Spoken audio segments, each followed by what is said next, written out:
I want to continue now to explain the deeper significance of Golut and Geula. I'm following here a deep interpretation of Rav Dessler and Michtav Meliyahu in the 5th volume, page 456. As we've explained already, that the name Yisrael indicates that the task of the people of Israel, Shema Yisrael, is to demonstrate that God rules the world. But there's something deeper behind it, that this mission of the people of Israel is one which involves a struggle. The way it's described, Kisoriso, Imirokim, Hashem Atuchal, that you had to wrestle with divine powers and human powers, but in the end you were victorious. In other words, there's also the essence of soriso in the sense of struggling. We know that the concept of development of the various creatures in the world through the struggle for existence is quite widespread. And apart from its use to explain biology, but on a higher level, like everything in the world around us, it's all to teach us the higher struggle for the existence of the divine image in the human being and in human society. And this is the essence of the people of Israel. That we shouldn't think that you can achieve the high level of using all your life as individuals, as a nation, to demonstrate the kingship of God, of the mind behind the universe, unless you're willing to face the challenges.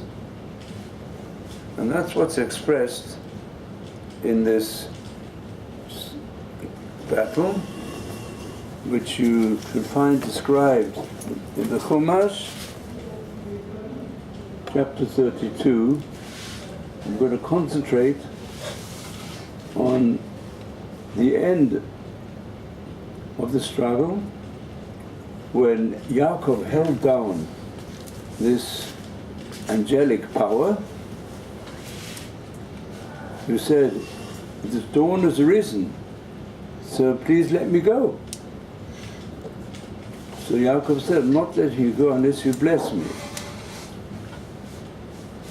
So what does this mean? Not simple. Not simple to understand this. And for you to follow this, it's a good idea. You should turn to this chapter in Bereshit. So first, I'm going to bring you the words of the sages to give an explanation for this concept, which also brings us a little nearer to understanding for our own selves what's the significance of angelic powers, which are quite obviously referred to here in reference to this Ish.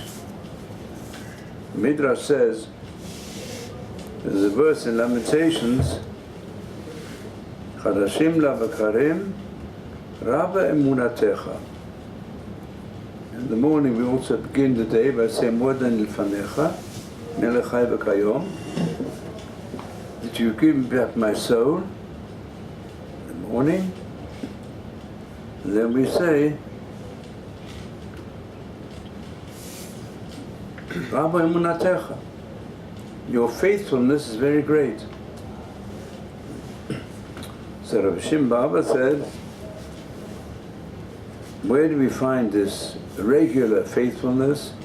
That you renew our soul power every morning. We know that your faithfulness is so great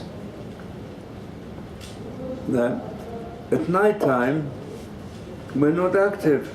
We're almost like Yishenei Afar, to refer to them in the Amida, those who sleep in the dust. When a person dies, he sleeps in the dust. When a person lies on his bed, then he goes to sleep in his bed as no longer an active human being. And the two are not so dissimilar.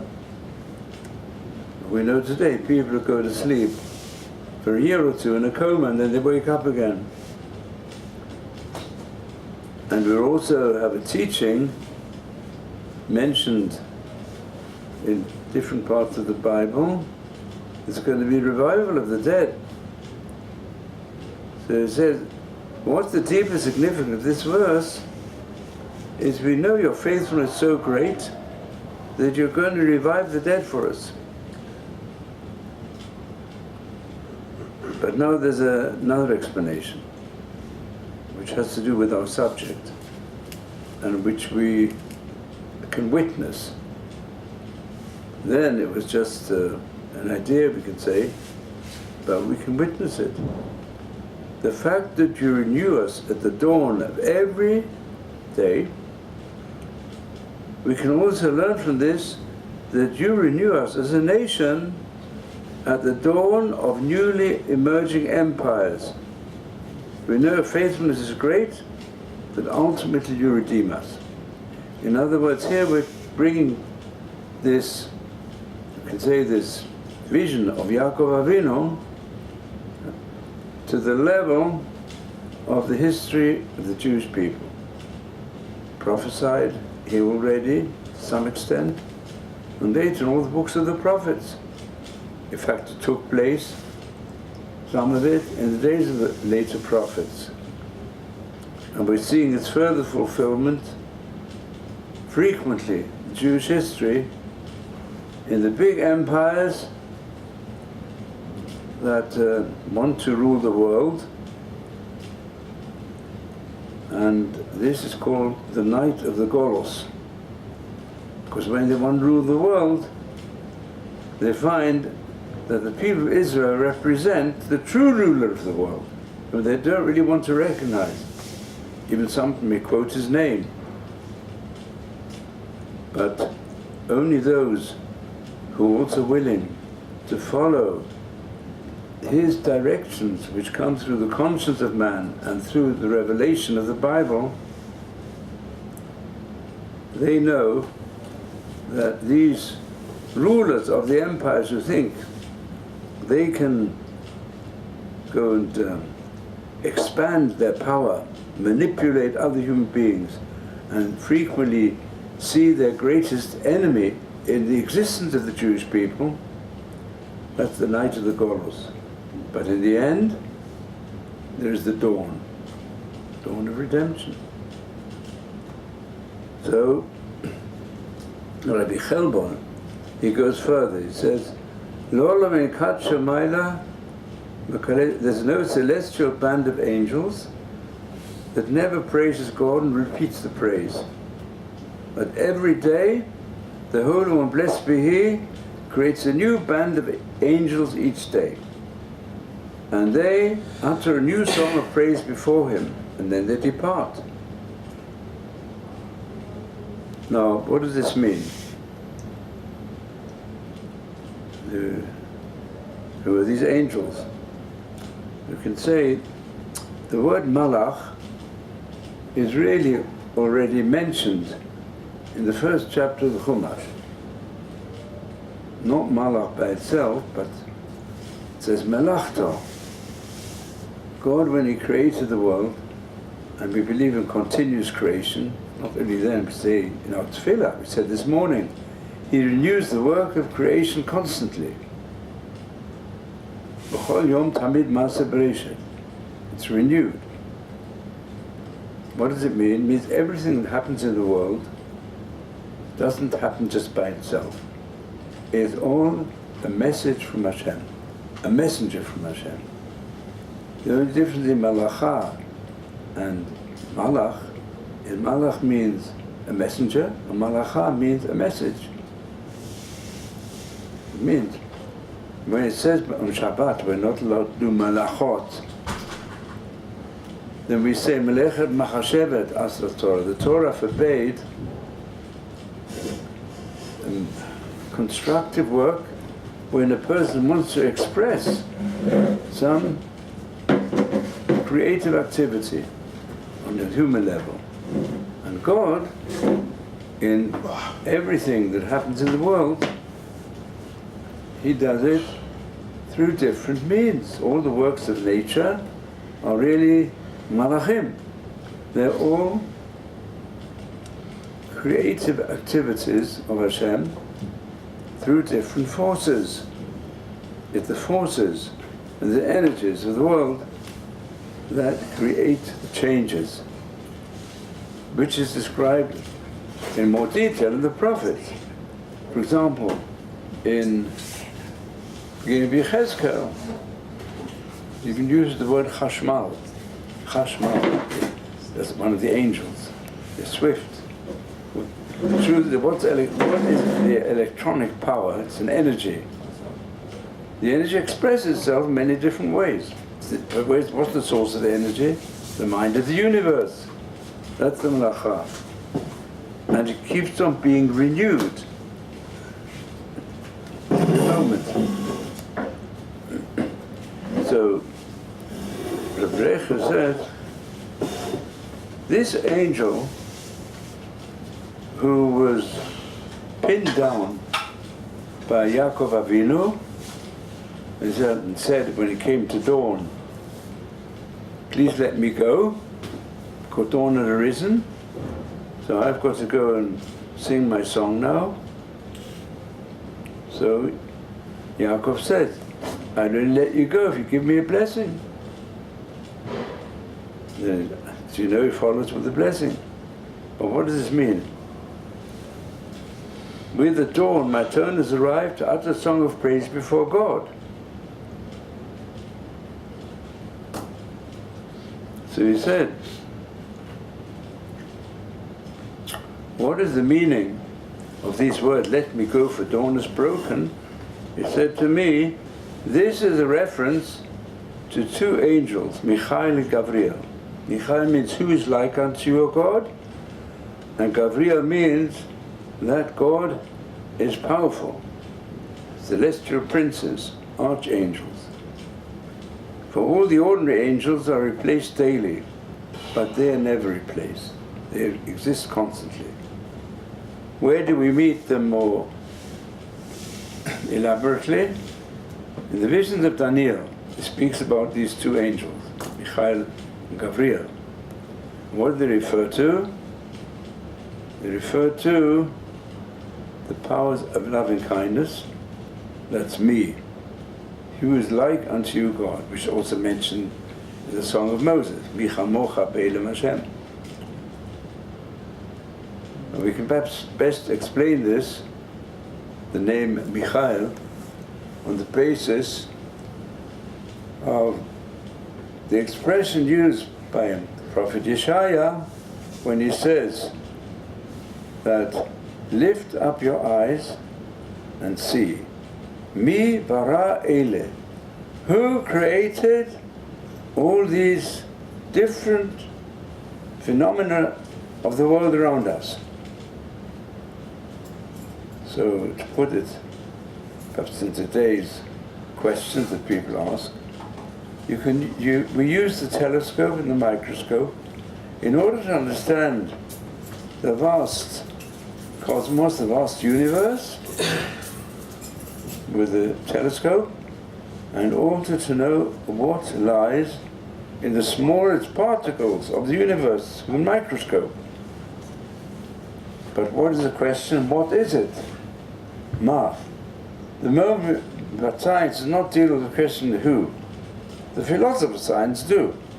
They say, we can't explain all the phenomena that exist as just happenings. There seems to be a purpose. If there's a purpose, there must be a mind. Who is that mind? and the words of some regarded as the greatest scientist of recent times. So he says in his introduction to his work, he says, the purpose of science is to try to understand the mind of God. Who is he? Then you ask the question, who? Once you ask the question, who, you come to recognize that there is a mind beyond the universe that directs it and constantly recreates all the energies. That's me. And what quality is me when we come to try to explain it in human terms? It's the quality of giving, which also expressed the Shem Havaya, who is all the time giving of himself to produce such a fantastic universe, which is so exciting when you go into it more deeply. When you have curiosity and you find such amazing truths and miracles in every aspect of the world around us, then you're in touch with the me, the Midah HaChesed. And what's the Gabriel? Gabriel is also see the mind of God certainly produces many purposeful things, but it also does produce volcanic eruptions, tsunamis, and even worlds in collision. If you want to understand the wider expanses of the bodies of heaven. So there seems to be an aspect where Hashem is showing Kocho Gvurato Malei Olam, that his power and strength can sometimes be very destructive. That's Gabriel. So we say in life also, two angels accompany us. Michael at the right hand, Gabriel at the left hand. Going back to what we've often described as the two balancing forces in the universe, which are also expressed in the two balancing forces in human life. And that they remain forever. Now, this we need to understand. So, Rav Dessler was one of the greatest exponents of recent times to bring the deepest concepts of the Bible and also the deeper traditions which exist in the words of Midrashim, the Zohar, mystical works. So I just want to say it in a phrase I heard from a few times. It says like this: whatever is higher and higher above is deeper and deeper inside. In other words, the deeper theological, metaphysical concepts and mystical concepts which we find in the Bible and its earliest traditional commentators, the oral tradition, is put frequently in words that are very, very high, beyond the human mind. It's called metaphysics, beyond physics. It's called the Pardas. Before went in the Pardas, and only Rabbi Akiva went in and out in peace. It can even, if you don't understand what's going on, it can confuse you, as it has confused many. But he said, if you really want to understand it, you've got to understand it in terms how it applies to us. I think here is following also the concept that is brought in metaphysical, philosophical language of the Middle Ages by the Rambam, his Guide for the Perplexed, where the first section of his book deals with how God is described in the Bible, and sometimes described also by the sages. It says, you're not allowed to take any of that literally, because human description, human language, can't describe who God is, because our mind has been created by Hashem, therefore has a lesser ability of understanding than the creative understanding. It's logical. But in order to bring it nearer to understanding, therefore we use human language. That's why they say, Dibra Torah Kereshon B'nei Adam. The Torah speaks in human language. But as we says in Tehillim, we say it once a week, the one who created the eye, you think he can't see? The one who created the ear, you think he can't hear? Of course he can hear, can see. But he sees without eyes, and he hears without ears. It's high dimension, a dimension beyond human life. A person can't see me. In death, one can see God, but not with eyes. As is witnessed by the millions of near-death experiences. Their eyes aren't working, but they can see God in certain ways that you can't see Him in this world. So this is the concept also of all the midrashim. So he says like this. I think you will know that when we come to the 10 days of penitence, when we say in the Kaddish, we describe the holiness of God, we say He's above all blessings, the Eila, in Kol Bechata, above all blessings that we can declare with our mouths. Then we say Le'ela. He's above the above. B'Shmei HaShamayim, He's beyond everything. Higher than the highest. So he said, higher than the highest means also the deepest inside. Because deep inside, we have, every human being, a divine image. And therefore, the higher something is, in the expressions of godliness, the deeper it is inside the person. And therefore he tries to explain by in-depth thought, today we'll call it, I suppose, going right back to the subconscious, almost, aspect of the mind, and the inner conscience of the human being. The person often has pricks of conscience. So I'm doing this, that, and the other, but there's something inside me tells me I'm going against the basic laws of human existence, deep inside. Tzelem Elokim is deep inside. So therefore, when we speak about God's angel, both Michael and Gabriel, we have it also in the human psyche. That's from our mouth there. That's not good. So those who follow the Hebrew, that all the concept of angels is a message to teach human beings how to serve Hashem, how to serve God. There are two ways whereby we come nearer to Hashem. One is external, and the other is inward. The external way is with the emotions and with reaching a certain euphoria. For that you need novelty. You know, it's certainly, say, in Jewish practice, there are very many people who maybe they even believe in God, have been told about God, but it's only when, let us say, they participate in very emotional experiences, like, for example, the dances and joy that take place at certain times, they feel an inner power within themselves of spiritual joy that raise them up to say, oh, now I feel Hashem. When they come to the kotel, let's say, a person frequently also, especially, let's say, when he participates in a tefillah, like I think some of us have experienced, it takes place when there's sometimes the blessing of the priests, hundreds of them together, it raises up your spirits.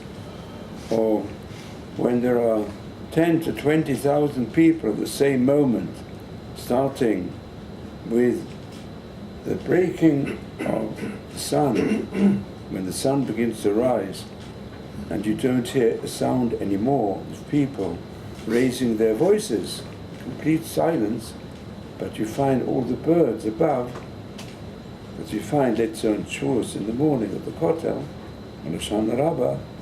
So people often say that it was an enormous experience. It brought me to a great height.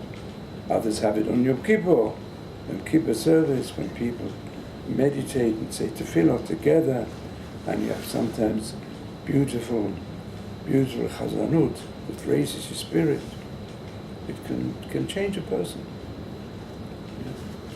Yeah. And that is emotional. But to get that emotion, what do you need? Constant renewal. You can't, if it's something that's become, let's say, routine, it's a routine because it no longer has much of an impact. That's really the importance in our prayers, to put in something new. Because prayer is our connection with Hashem. But we say, you've got to try in each prayer that you say to introduce something new. Otherwise, it becomes automatic. Except somebody can, person even if it happens more to people who are FFBs than to people who are PTs. If persons from birth has been accustomed to say these prayers and do these practices, don't affect him, because it becomes such a routine. That's why we say in the daily tefillah, Shetagilenu b'toratecha, v'dabkein mitzvotecha. It's okay. Make a regular habit of learning Torah, fulfilling the mitzvot, but make sure that in the mitzvot you should have devekut. Devekut means your inner self has to find a new meaning that can only come through chidush. That's why you've got to be machadish in tefillah. Otherwise, it becomes a routine life and you don't grow. So that's the external way. And that's the concept of the renewed angels that come every morning, every day. And they've got to sing a new song. If they sing the old song, it won't be effective. It's got to be a new song. In other words, bringing down this concept of the angels to our own daily life, our own daily spiritual life. For that spiritual life, you need renewal, novelty. The same applies even to learning. If you just learn things very superficially, it so often becomes a bit boring and doesn't really inspire you more. You've got to try and find chidushim. It's important to be machadish, and you bring new ideas, new concepts, and when you learn something. When you repeat it, try and find something new.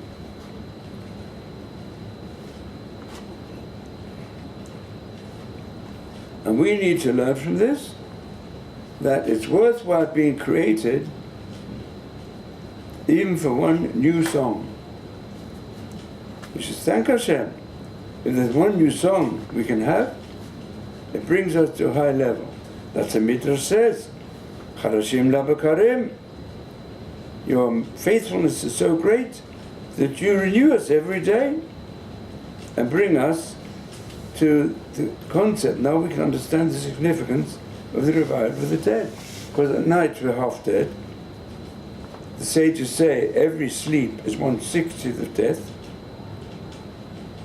So the question is, how is it a person get up in the morning and becomes renewed?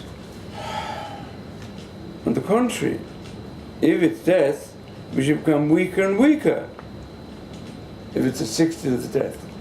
So after 60 sleeps, we shouldn't have much life left in us. No, it's not like that. This is the marvel. That Hashem creates newness. This is, to some extent, supernatural. And that applies to death itself. We shouldn't think that death is the end. Death will produce resurrection. Perhaps I'll say like this. Even the word Shena in Hebrew it's connected with the word Yashen, to sleep. And therefore old things are called also Davar Yashan. Something's gone to sleep, no longer active. But it also comes related to the word means shinoi, to create a change.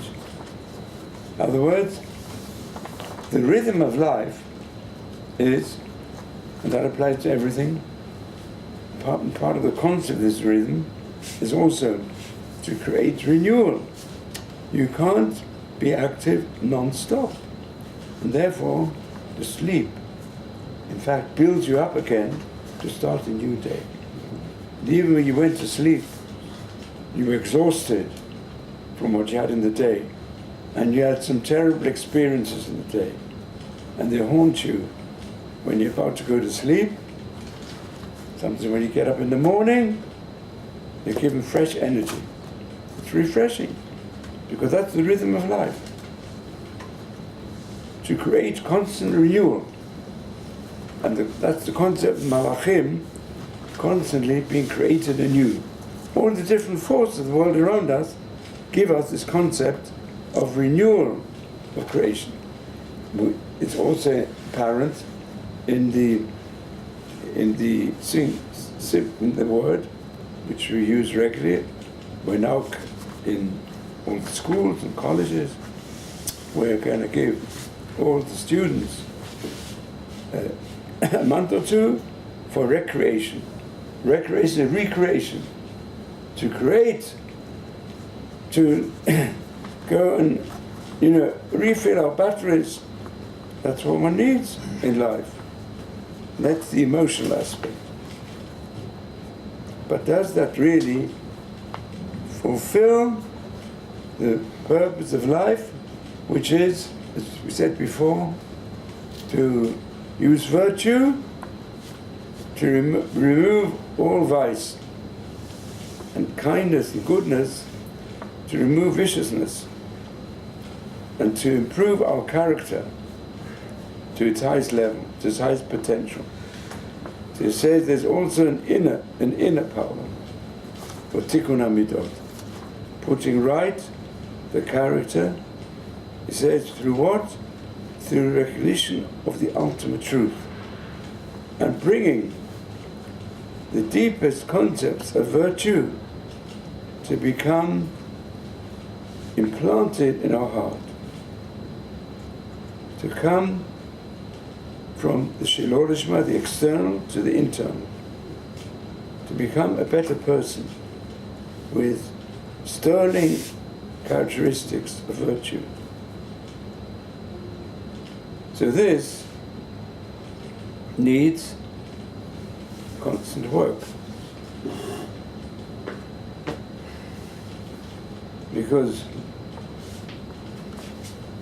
here it gives an example. For example, that the Yetzer Hara works in the inner character of the human being, even his subconscious part of his character, in such a way that he becomes tied inwardly to things that he keeps on repeating. So we see, he gives an example from the power of the evil inclination. The example of Rav Dessler was quite frequent in quoting it because it applied to himself. He didn't mind admitting it. Because he was quite advanced in age as a chain smoker. And he had a very strong addiction. Why? How does the person become addicted? Because he keeps on repeating again and again and again. He starts with one cigarette, and then becomes stronger and stronger until smoking is part of his character and behavior, constantly. And the Yetzer Hara works on him until it rules him. He's no longer free. That's how people become addicted. And all of us, unfortunately, under the influence of addiction, anger. Yeah? Person angry, and he allows the anger to work in him. And if he allows it to go day after day, he'll become addicted to anger. He loves the taste of wine, and he says, well, let me make up more and more and more, becomes an alcoholic. But in all areas of life. So he says, and there are people, you see today, young drug addicts, they're zombies. They're no longer free individuals. They go around with the tin in hand, and you see all the marks on their arm, you know, where they've had injections, drugs, and they can't get rid of it. Very difficult. So, for this, we have malachim who are fixed. Hashem has given us certain patterns of behavior on the other side that should rule us. These are the midot of Chesed and Gvura. Malachim, Michael, Gabriel. So I'm going to develop this. The sages say, Ki malachav yitzavelach, Hashem has given command to his angels, they should accompany you wherever you go. So the sages say, a person who daily puts on tefillin, who daily puts on tzitzis, and every time in now it's got a mezuzah, kiss the mezuzah. He's got malachim who give us a balanced life and teach us these are permanent. The mitzvot are even referred to, it's very interesting. It says, if you go in the ways of Hashem, va'azanta le'mitzvotav, which means you listen to his commandments with the ear. Give me your ears. Listen to me, give me your ears. But the word ma'azan, what does it mean? Also the Chumash. Moznei tzedek. So in the Chumash you've always got to have Moznei tzedek. What is Moznei tzedek? Then if you know? A good ear? No, it says in the Chumash. You have to have Moznei tzedek, hin tzedek yelachem. What's Moznei tzedek? What's Moznaim? Balance. Scales. You have to have scales that are balanced. And it's only found out about 500 years ago that the balance in a person's body depends on the inner fluid of the ear. And if it's infected, a person could lose his balance. What gives him the ability to walk forward? The ear. So this is physically so, and it's also morally so. Morality means keeping the right balance in body and soul between Chesed and Gevura, because these are powers that can fight with one another. That creates conflicts, or they can be balanced out using the right side constantly for doing kindness to others, and the left side you need for criticizing yourself. Because the person is so kind, he only sees good. Sometimes he might only see good in himself, and it won't improve. He says, look, I'm doing charity all the time. Yeah, very nice. But you find even, it says with regard to love, for example, love conquers all. And love is a very great power. But in the Chumash, when it mentions sexual perversions, they also come through love. Yeah? A man loves a man. Or there are all types of other perversions. Or a man says, I love all the women. So it's called in the Chumash Chesed. It's a contamination of Chesed. Here using the power of love, but it's become a poison. It's been transformed to lust. It's become an addiction. It's not channeled in the manner that it was intended for. The power of love was intended to produce the biggest harmony in the world, and also to be most productive in creating the family unit, in creating the right balance in life. So that's why we have laws in the Torah. You've got to limit it. You may love your wife very, very much, but even with your wife, put in gevura. You've got to have self-control. there was laws of Nida. The many, every aspect of Torah, we have the balance between Chesed and Gevura. It's very interesting. Now, Rav Dessler, he was raised by the biggest college of the Musa movement. He's also a descendant of Rabbi Shmuel Salanta, who founded it.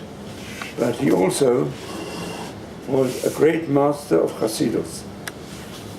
In fact, for many years, he learned Hasidus, one of the great thinkers of the Hasidus. So he said there are two paths. Hasidus, he said, on the whole, emphasizes the power of Chesed, that's what's called Hasidus. In other words, the power of the external path. It's more external, the path I mentioned before, of the emotional part. And Musa goes for the hard work of trying to purify even the subconscious desires of the human being in order he should get an inner strong quality. In life we need them both. So, please, any questions or comments? Did Rabbi Dessler stop smoking eventually, or he couldn't? Yes, how did he do it? When he recognized that it was very harmful for his health. He stopped smoking? Yes, he stopped smoking, but he said it was difficult. How did he do it? The moment he decided to stop smoking, he mentioned it in nearly every talk he gave, that he stopped smoking. And he also told individuals, stop smoking. And then so he created within himself, by repeating it often, such a concept that he was not going to, once he said it to people, and said it for a few months, he said it daily to different people, he got rid of it, got rid of the craving. Did he change his habits in any way? Completely. He became completely a non-smoker. Oh. Came against it. And how many years did he live after that? We lived quite a few. I don't know exactly. We lived quite a long time. That's not funny. Fun? Oh, Fun? I wasn't laughing at that. I don't know why. Rav Shach was also a chain smoker. And he used similar methods. The person who looked after his health in his last years, he's made a campaign in the Torah world, also outside, against smoking. And we have, in fact, they got all the poskim to sign that it's forbidden for a person to smoke. We learned a few days ago that Because of long life comes from the right, and riches and wealth and honor comes from the left. If somebody smokes from the right side, does they live longer? No, If they're right-handed? I've never Make a heard. difference.